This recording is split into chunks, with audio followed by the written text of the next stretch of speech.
Nothing has divine right. By Nasoraean Ray Taylor Ph.D. There has never been divine right. No crown ever descended from the sky. No voice ever whispered into the ear of a king that he had permission to rule. Every throne, every pulpit, every flag raised in the name of heaven was built by human hands. Divine right is the oldest forgery in history, and the world still lives inside its shadow. The birth of manufactured authority. After the conquests of Alexander the Great, his generals carved up the known world. One of them, Seleucus, inherited the richest and most volatile portion, stretching from Asia Minor to the rivers of Mesopotamia. The empire he built had many languages, many gods, and endless rebellion. He needed a tool that could unify belief and obedience. The Seleucids learned quickly that soldiers could conquer territory, but priests could conquer minds. They discovered that the easiest way to control a population was not through weapons but through the illusion of divine order. They began merging local traditions, rewriting myths, and presenting them as revelations sanctioned by heaven. Temples became government buildings. Priests became accountants and scribes. Every offering was taxed, every ritual registered. What began as worship turned into administration. From this world came the foundations of the Abrahamic religions. The scribes of the period, working under both Greek and local influence, compiled fragments of older tribal law into the stories that would later form the Hebrew Bible. The figures of Abraham, Moses, and David were not historical monarchs but symbolic prototypes used to justify authority. A people chosen by heaven conveniently mirrored an empire chosen to rule. The rise of the temple cult. By the 2nd century before the Common Era, the temple in Jerusalem had become the economic heart of the region. Religion was no longer a matter of personal devotion but of state finance. The priests managed sacrifices, land, and currency. The altar was a bank. The Seleucid kings taxed it heavily, and the priesthood taxed the people. When revolution broke out under the Maccabees, the result was not freedom but a new priestly dynasty that continued the same pattern. Judaism, in the form we recognize, crystallized during this time. It became a system of law and purity codes enforced by religious bureaucracy. The idea of one God ruling from above mirrored the political structure of empire. The tribal deity of ancient texts was transformed into a celestial monarch, and obedience to that deity became obedience to the state. The river and the rebellion. Yet along the edges of this world survived another current. In the wilderness beyond the temple lived people who rejected sacrifice and hierarchy. They practiced immersion in flowing water and called it remembrance, not purification. They believed that life itself came from the great life, not from a jealous God demanding offerings. This was the river faith of the Nasoreans, ancestors of the modern Mandeans. John the Baptist belonged to that current. He condemned the temple, mocked the priests, and called people to the river instead of the altar. His baptism was not Jewish ritual but protest. It was rebellion made sacred. When he was executed by the authorities, his followers scattered, but his message survived in secret. Among them rose a teacher named Eshu Misha, later called Jesus. Jesus the Nasorean. The Jesus of history was not a Jew in the rabbinical sense. The rabbis, the Pharisees, and the temple elite represented the law of blood and sacrifice. Jesus opposed them at every turn. He called the temple a den of thieves. He taught that the Spirit was found in living water, not in gold or stone. He spoke of the kingdom of the great life within, not a throne in heaven ruled by Yahweh. The statement, "Not one jot or tittle shall pass from the law," was never his voice. It was inserted later to make him appear loyal to the Torah and to bind his teaching back to the system he rejected. The real Nasorean teacher would never have spoken in the language of legalism. He moved with the river, not with parchment. Yahweh, the god of the temple cult, was a creation of imperial theology, an angry local deity elevated into cosmic supremacy. To the Nasoreans, such a god would have been an idol, a demiurge trapped in his own illusion.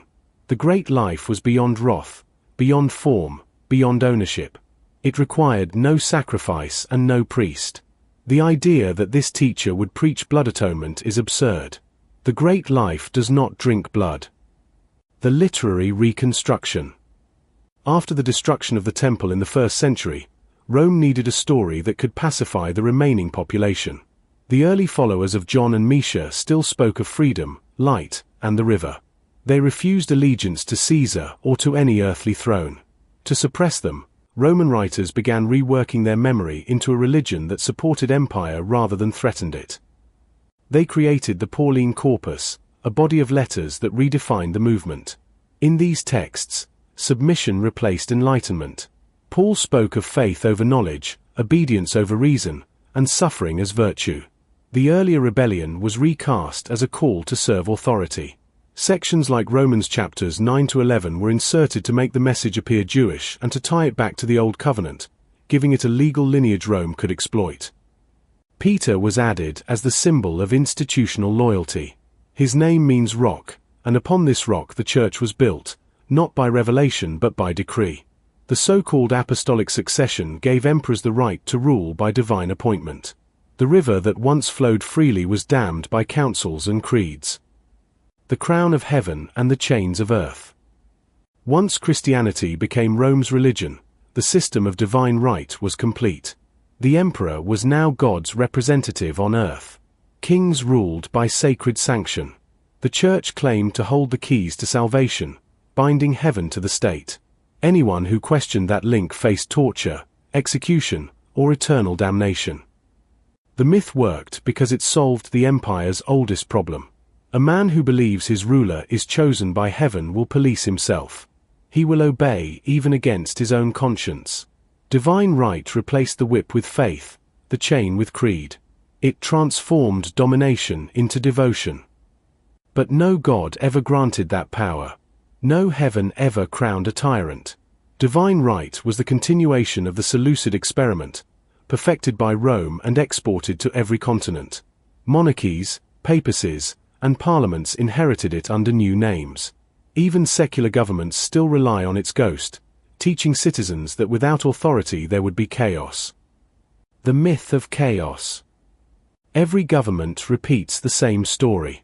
Without rulers there would be chaos. Without law there would be ruin. Without authority the world would fall apart. It is a myth as old as the clay tablets of Babylon, retold by every priest, emperor, and politician who has ever feared a free mind. They say that order must be imposed because nature itself is disorder, but this is only projection. Nature is not disorder. It is flow. It is balance without hierarchy. When they wrote in Genesis that God looked upon chaos and brought order, they were not describing creation.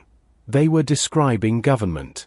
It was propaganda for the throne disguised as scripture. The writers took the eternal motion of life and called it confusion so they could sell control as salvation. The story of divine creation was the story of political invention. And it worked. People came to believe that authority was natural, that the pyramid of power was divine geometry. Kings ruled because heaven had a hierarchy. Priests ruled because gods had courts. Bureaucrats ruled because angels had ranks. The order of empire was painted onto the face of the cosmos, and anyone who questioned it was called a rebel against God. But chaos is only a name given by those who fear freedom. The river does not need a ruler to flow. The serpent does not need a crown to move. The modern forms of divine right. When monarchy fell, divine right did not die. It only changed shape. States began claiming moral authority instead of sacred authority. They called it democracy or revolution or progress, but the principle remained: a few rule the many and justify it as destiny. The throne was replaced by the flag, the priest by the politician, the sermon by the broadcast. Even now, every nation cloaks itself in divine language. Some claim liberty is their God. Others claim security or equality. The slogans change, but the structure is the same. Every ideology demands belief, obedience, and sacrifice. Every one has its heretics and its holy wars. The modern ideologue is only the priest with a different costume. Religion has not disappeared. It has been privatized. The churches became think tanks. The pulpits became screens. Social movements adopted the rituals of faith, confession, absolution, denunciation, and crusade. Woke politics, nationalist extremism, and every other dogma follow the same pattern. Each claims to be the truth. Each divides the world into saints and sinners. Each promises salvation through conformity. Divine right is not about gods. It is about the psychology of control. The serpent and the river. The Nasoraean tradition offers a different image. It has no throne, no book of decrees, no hierarchy. Its only symbol is water, and in that water the serpent. To outsiders the serpent looks dangerous, but it is the oldest emblem of renewal. It sheds its skin and emerges clean, just as the soul should shed false belief. It moves without ruler or border, guided only by the current of life. The river itself is the scripture. It speaks of flow, not law. It reminds us that everything alive organizes itself through motion, not command. When a person steps into the river, they enter a world without hierarchy. They meet the great life directly, without priest or mediator. The act is not submission but awakening. This is why the temple hated the river. The priests could not tax the current or sell the water. The empire could not regulate it. A man who listens to the river cannot be ruled. That is why they replaced the river with the cross, the serpent with the lamb, the living current with the myth of blood. But the truth still flows beneath the stories. The great life requires nothing. It has no chosen people and no divine rulers. It does not judge or reward. It simply is. Freedom without thrones. To say that nothing has divine right is not nihilism. It is honesty. It is the recognition that every title of sacred authority has been carved by human hands to disguise fear. The truth is simpler. No one is born to command another. No one is born to kneel. The natural state of existence is cooperation through awareness, not domination through belief. This truth terrifies the powerful. Without divine right their thrones turn to dust. Without divine hierarchy their institutions collapse. They know that once people remember their own origin, the spell breaks. That is why every empire, every church, and every ideology teaches the same command: forget who you are. But memory always returns. Somewhere a voice calls from the river. It says that the great life is not above you but within you. It says that light does not rule, it flows. It says that order is not obedience, it is harmony. When you remember this, every false throne dissolves. You see that the emperor has no mandate, the priest no revelation, the ideology no monopoly on truth. What remains is life itself, vast, luminous, and free. The end of divine illusion. Humanity stands at the same crossroads that faced the first Seleucid scribe who forged a god for a king. We can continue believing in divine hierarchies and live forever in fear, or we can step back into the river and reclaim what was never lost. The serpent waits, not as tempter but as guide. It whispers that truth is motion, not doctrine. It invites every soul to shed the skins of belief and remember the current. There is no divine right. There is only the right of life to be free. Sources: Israel Finkelstein and Neil Asher Silberman, The Bible Unearthed, Archaeology's New Vision of Ancient Israel and the Origin of its Sacred Texts, Free Press, 2001. Shlomo Sand, The Invention of the Jewish People, Verso, 2009. Lester L. Grab, A History of the Jews and Judaism in the Second Temple Period, Volume 2. The Coming of the Greeks, T&T Clark, 2008. Francesca Stavrakopoulou, God, An Anatomy, Picador, 2021. Joran Jakobson Buckley, The Mandeans, Ancient Texts and Modern People, Oxford University Press, 2002. James D. Tabor, The Jesus Dynasty, Simon & Schuster, 2006. Bart D. Ehrman, Forgery and Counterforgery, The Use of Literary Deceit in Early Christian Polemics, Oxford University Press, 2012. Pierre Clasters, Society Against the State, Zone Books, 1987. Richard Horsley, Bandits, Prophets, and Messiahs. Popular Movements in the Time of Jesus, Harper 1, 1999. Veritas Lux Mea. Sharara B. Nura. Veritas Lux Maya. Truth is my light.